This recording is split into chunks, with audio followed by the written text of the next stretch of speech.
Hi friends, welcome to our YouTube channel భూమి sparkles. ఈ వీడియోలో మనం ఏం తెలుసుకుందామంటే, అందరూ అడుగుతున్నారు కదా అబ్జర్వేషన్ రికార్డ్ ఎలా రాయడం చెప్పండి అక్క అని అడుగుతున్నారు. సో ఈ వీడియోలో మనం B Ed first semester new syllabus change అయింది కదా 2023లో. సో ఆ సిలబస్ ప్రకారమే ఈ అబ్జర్వేషన్ రికార్డు న్యూగా.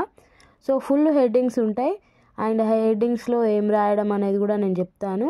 సో మొత్తం అబ్జర్వేషన్ రికార్డ్ ఎలా రాయడం అనేది ఈ వీడియోలో ఉంటుంది. సో మీరు స్కిప్ చేయకుండా చూస్తే మీకు అర్థమవుతుంది. సో ఫస్ట్ టైం ఎవరైనా చూస్తున్నట్లయితే సబ్స్క్రైబ్ చేయండి.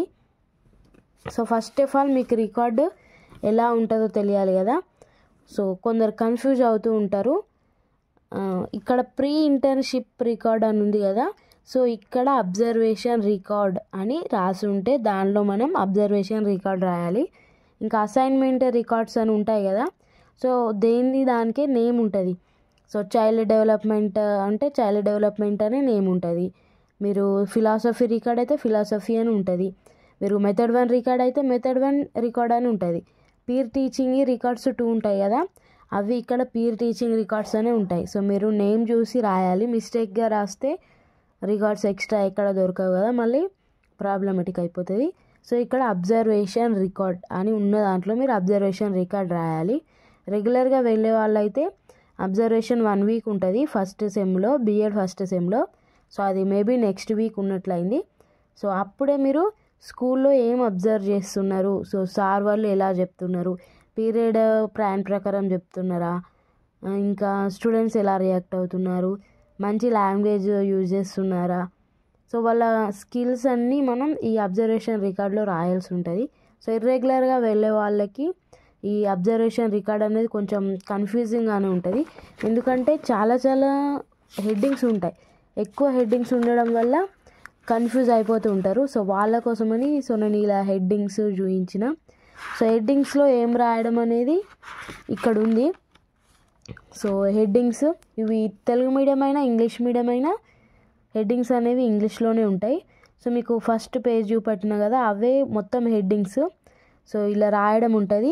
సో నేను ఇది మ్యాథ్స్కి రాసిన, సో ఒక శాంపుల్ ఫార్మేట్ చూపించాలని. సో ఇలా డైరెక్ట్ చెప్తే ఎవరికి అర్థం కాదని చెప్పేసి ఇలా రాసిన. సో మీరు మొత్తం వీడియో స్కిప్ చేయకుండా చూస్తే మీకు అర్థమవుతుంది. సో మీకు A4 షీట్స్లో రికార్డ్ రాయమని చెప్తారు కదా కొన్ని కాలేజెస్లో. సో వాళ్ళు ఈ పేజ్ అండ్ నెక్స్ట్ ఇది మీరు ప్రింట్అవుట్ తీసుకోవాలి. సో ప్రింట్అవుట్ తీసుకుంటే మీరు రాయగలుగుతారు. రికార్డులో అయితే ఇవి ఉంటాయి. సో అబ్జర్వేషన్ రికార్డ్లో 5 రాస్తాం కదా, 5 అబ్జర్వేషన్స్ రాస్తాం. So method 1 or method 2, each మెథడ్కి 3, ఒకదానికి 2 రాస్తాం, అది మీ ఇష్టం. సో ఆల్వేస్ అందరైతే ఫస్ట్ మెథడ్కి 3 రాస్తారు, సెకండ్ మెథడ్కి 2 రాస్తారు అబ్జర్వేషన్స్. సో 5 ఉంటాయి. రికార్డు ఇస్తారు కదా, సో ఇలాంటి రికార్డులో ఒక 10 పేజెస్కి మధ్యలో ఇలాంటి పేపర్ ఒకటి వస్తుంది. మళ్ళీ 10 పేజెస్ ఆఫ్టర్ మళ్ళీ ఒకటి వస్తుంది. సో ఆ 10 పేజెస్లో మనం అబ్జర్వేషన్ది ఒక లెసన్ది రాస్తాం కదా, ఆ లెసన్ కంప్లీట్ అయిపోవాలి. నెక్స్ట్ ఈ పేపర్ వచ్చినప్పుడు మళ్ళీ ఇంకొకటి స్టార్ట్ కావాలన్నట్టు. సో అలా ఉంటుంది. సో రికార్డ్ ఎవరిది లేదు, నేను చూపిస్తా అంటే గ్రూప్లో మెసేజ్ కూడా చేసిన, బట్ ఎవరు రియాక్ట్ అవ్వలేదు. మళ్ళీ వీడియో లేట్ అవుతుందని చెప్పేసి నేను స్టార్ట్ చేస్తున్నా. సో ఇక్కడ ఉంది కదా 2 హెడ్డింగ్స్ ఉంటాయి. నేను ఇవి హెడ్డింగ్స్ నీట్గా రాసిన. సో ఇవే హెడ్డింగ్స్. ఇది మెయిన్ హెడ్డింగ్లో ఇది సబ్ హెడ్డింగ్. నెక్స్ట్ ఈ సబ్ హెడ్డింగ్లో వచ్చేసి ఇంకా ఇవి సబ్ హెడ్డింగ్స్ అన్నట్టు. సో ఫస్ట్ ఇది రాయాలి. ఇది రాసిన తర్వాత స్టేట్మెంట్ ఆఫ్ అకాడమిక్ స్టాండర్డ్స్ అని హెడ్డింగ్ పెట్టి కింద అప్రోప్రియేట్నెస్, అటెంటబిలిటీ, అడెక్వసీ, క్లారిటీ. సో ఇందులో ఏమి రాయడం అని కూడా నేను చూపిస్తాను. ఈ హెడ్డింగ్స్ని నేను ఇంకొక బుక్లో చూపిస్తాను. సో అది పక్కకి పెట్టండి. సో ఇక్కడ రేటింగ్ అని ఉంది కదా, సో ఇక్కడ 9 వరకు రేటింగ్స్ ఉన్నాయి కదా. మీరు అబ్జర్వేషన్ అంటే అక్కడ గవర్నమెంట్ స్కూల్లో గవర్నమెంట్ టీచర్స్ ఉంటారు కదా, సో వాళ్ళ టీచింగ్ స్కిల్స్ని అబ్జర్వ్ చేస్తారు. సో ఇక్కడ రేటింగ్ ఇవ్వడం ఉంటుంది. ఇక్కడ 8 9 మీకు ఇష్టం ఇచ్చినంత ఇవ్వాలి. So next marks awarded out of 5. So 5కి మీరు ఎన్ని మార్క్స్ ఇస్తారు అని సో ఇలా ఇవ్వాలి. సో నెక్స్ట్ పేజ్లో చూద్దాం.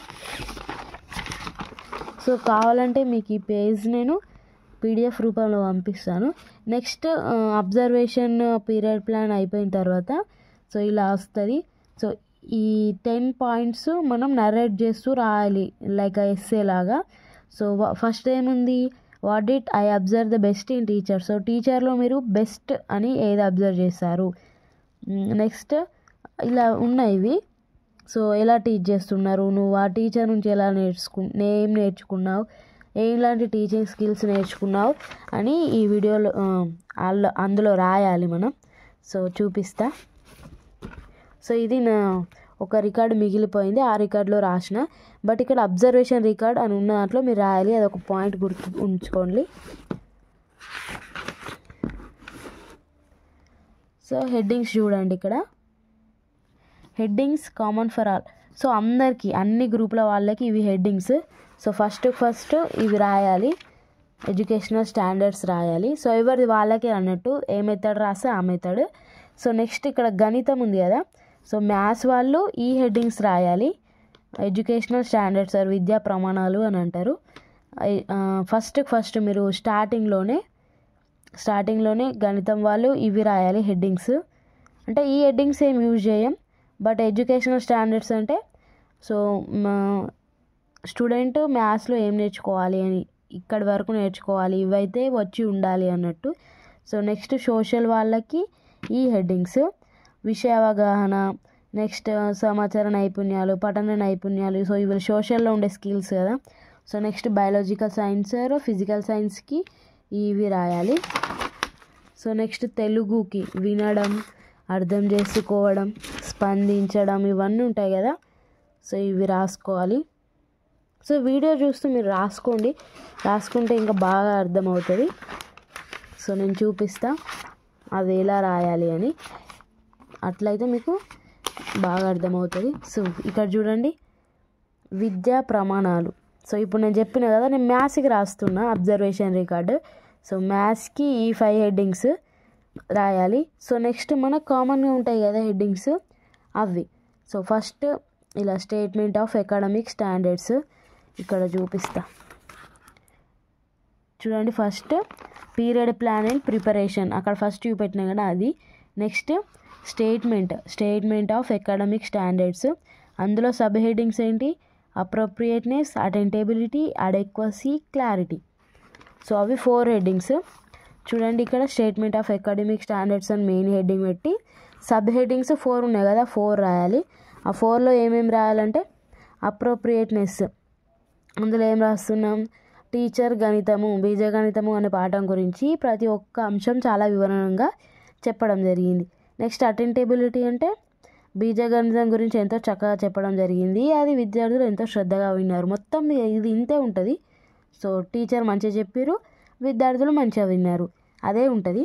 నెక్స్ట్ అడెక్వసీ అంటే టీచర్ పాఠ్యాంశాన్ని అన్ని విద్యా ప్రమాణాలు ఉపయోగించి బోధించడం జరిగింది. క్లారిటీ, టీచర్ చాలా స్పష్టమైన నిరూపణతో సమస్య సాధన చేయించడం జరిగింది. ఇప్పుడు సోషల్గా అయితే ఎలా ఉంటుంది, టీచరు ఏదన్నా ఒకటి ఏమంటారు, భారతదేశం భౌగోళిక రూపాలు అనే అంశాన్ని మంచిగా చెప్పారు. అందులో సమస్య సాధన ఉండదు కదా, పఠన నైపుణ్యాలు ఉంటాయి సోషల్లో. సో పఠన నైపుణ్యాలు చాలా బాగా విద్యార్థులకు నేర్పించారు, అలా ఉంటాయి. సో కావాలంటే మీకు సోషల్ కూడా ఒకటి పెడతాను వీడియో కావాలనుకుంటే. సో ఫస్ట్ హెడ్డింగ్స్ అయితే చూడండి. సో ఫస్ట్ ఈ main heading statement of academic standards, ఇందులో 4 హెడ్డింగ్స్. నెక్స్ట్ మెయిన్ హెడ్డింగ్ వచ్చేసి సెలెక్షన్ ఆఫ్ టాపిక్, అందులో 5 హెడ్డింగ్స్ ఉన్నాయి. సో మొత్తం ఇందులో ఏముంటాయంటే అంతే, సార్ చక్కగా చెప్పారు, విద్యార్థులు మంచిగా విన్నారు. నెక్స్ట్ సెలెక్షన్ ఆఫ్ యాక్టివిటీలో 4 ఉన్నాయి, టీచింగ్ ఎయిడ్స్లో 3 ఉన్నాయి. సో ఇవి ఏ మెథడ్ వాళ్ళైనా, ఇంగ్లీష్ మీడియం అయినా తెలుగు మీడియం అయినా ఈ హెడ్డింగ్సే. సో తెలుగులో హెడ్డింగ్స్ ఉంటాయని అడగకండి, ఇంగ్లీష్లో హెడ్డింగ్స్ పెట్టే రాస్తారు. సో నేను మీకు ఇంతకుముందు చూపించింది తెలుగు మీడియమే. సో ఇంగ్లీష్ మీడియం కావాలనుకుంటే ఇంగ్లీష్ మీడియం కూడా చూపిస్తాను మీకు ఫార్మేట్ రాసి. So previous knowledge, రిలివెన్స్, sufficiency. So previous knowledge ఎలా చెక్ చేశారు అని, అవుట్పుట్ ప్రొసీజర్, అందులో 3 హెడ్డింగ్స్ ఉన్నాయి. ఎవల్యూషన్. నెక్స్ట్ మెయిన్ హెడ్డింగ్ వచ్చేసి ఎగ్జిక్యూషన్లో సబ్జెక్ట్ కాంపిటెన్స్లో మళ్ళీ 3 హెడ్డింగ్స్, కమ్యూనికేషన్లో 4 హెడ్డింగ్స్, క్వశ్చన్స్ ఆన్సర్స్లో ఇలా ఉన్నాయి. సో నెక్స్ట్ ఇక్కడ చెప్పాను కదా, reflect and narrate your experience అంటే నువ్వు ఆ క్లాస్లో ఏం అబ్జర్వ్ చేసినావు అనేది మొత్తం ఎస్సే రూపంలో రాయాలి. సో నేను మీకు ఇక్కడ చూపెడతా. ఫస్ట్ హెడ్డింగ్స్ చూపెట్టిన కదా, ఆ హెడ్డింగ్స్ ఒక దాంట్లో రాసుకొని ఇది చూస్తే మీకు అబ్జర్వేషన్ రికార్డ్ ఎలా రాయడం అని అర్థమవుతుంది. సో మ్యాథ్స్ కాబట్టి స్టాండర్డ్స్ రాసిన, విద్యా ప్రమాణాలు రాసిన. నెక్స్ట్ ఇక్కడ మెయిన్ హెడ్డింగ్ పెట్టేసిన, statement of academic standards. So period plan and ప్రిపరేషన్లో ఇది ఫస్ట్ మెయిన్ హెడ్డింగ్. ఈ మెయిన్ హెడ్డింగ్లో వచ్చేసి సబ్ హెడ్డింగ్స్ 4 ఉన్నాయి, ఆ 4 పెట్టేసి రాసేసిన. సో నెక్స్ట్ మెయిన్ హెడ్డింగ్ వచ్చేసి సెలెక్షన్ ఆఫ్ టాపిక్. ఈ స్కెచ్లో రాసినవి హెడ్డింగ్స్, ఇవి sub headings. Black pen and blue pen use చేసిన. సో నెక్స్ట్ ఇగో హెడ్డింగ్స్ పెట్టేసి రాసిన, మీరు అబ్జర్వ్ చేయండి. సో మొత్తం ఇగో ఇన్నోవేషన్ అంటే సో ఎలా చెప్పాడు, ఏదైనా డిఫరెంట్గా యూజ్ చేశాడా, న్యూ ఏదైనా ఇన్స్ట్రుమెంట్స్ అలా అంటది. నెక్స్ట్ ప్రీవియస్ నాలెడ్జ్ అంటే ప్రీవియస్ నాలెడ్జ్ చెక్ చేశారా లేదా అని. సో మీరు రెగ్యులర్గా వెళ్ళిన వాళ్ళైనా ఇదే రాసుకోవచ్చు, అంటే కొంచెం చేంజెస్ చేసుకోవచ్చు, జస్ట్ ఫార్మాట్ ఇలా ఉంటుంది. ఈ హెడ్డింగ్స్ కొంచెం ఇర్రెగ్యులర్ వాళ్ళకైతే కష్టం కదా, అందుకోసమని వీడియో అడిగారు, అందుకని చేస్తున్నాను నేను. ఎవరైనా కొత్తగా చూసిన వాళ్ళైతే మీ ఫ్రెండ్స్కి కూడా షేర్ చేయండి. అండ్ స్కిప్ చేయకుండా చూస్తే మీకు అర్థమవుతుంది, స్కిప్ చేస్తే ఏం అర్థం కాదు. సో ఇవన్నీ మెయిన్ హెడ్డింగ్స్లో సబ్ హెడ్డింగ్స్ ఏమేమి రాస్తారు అనేది కూడా నేను చూపిస్తున్నాను.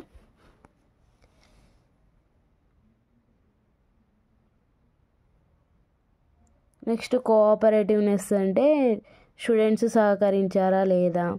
నెక్స్ట్ టీచర్ స్టూడెంట్స్ని హ్యాండిల్ చేశాడా, స్టూడెంట్ పట్ల మంచిగా బిహేవియర్తో ఉంటున్నాడా. బడ్జెటింగ్ ఆఫ్ టైం అంటే టైం లోపల కంప్లీట్ చేస్తున్నాడా లేదా. సో 45 మినిట్స్ మనకు ఉంటుంది కాబట్టి ఆ 45 మినిట్స్లో పీరియడ్ ప్లాన్లో ఉన్న టాపిక్స్ ఫినిష్ చేస్తున్నాడా లేదా. ఇవన్నీ అబ్జర్వేషన్ వెళ్ళే వాళ్ళు చేస్తారు, బట్ ఇర్రెగ్యులర్ వాళ్ళకి ఇది యూస్ఫుల్ ఉంటుంది. Next reflect and narrate your experience.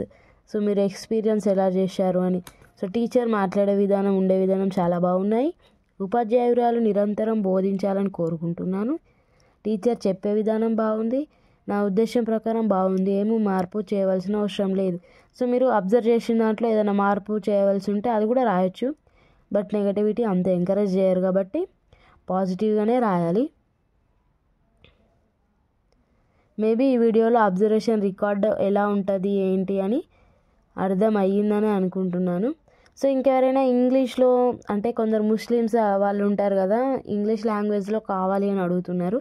So మన వీడియోస్ ఎక్కువ తెలుగు వాళ్ళే చూస్తున్నారు కాబట్టి తెలుగులోనే చేస్తున్నా. ఇంకెవరైనా ఇంగ్లీష్లో కావాలంటే కాంటాక్ట్ అవ్వండి, మెయిల్ ఆర్ టెలిగ్రామ్ ద్వారా కాంటాక్ట్ అవుతే మీ డౌట్స్ ఏమున్నా నేను ఇంగ్లీష్లో చెప్తాను, మేబీ హిందీలో కూడా చెప్తాను. And thank you for watching. ఈ పీడిఎఫ్ నేను టెలిగ్రామ్లో వేస్తాను, టెలిగ్రామ్లో జాయిన్ అవ్వండి. Thank you for watching.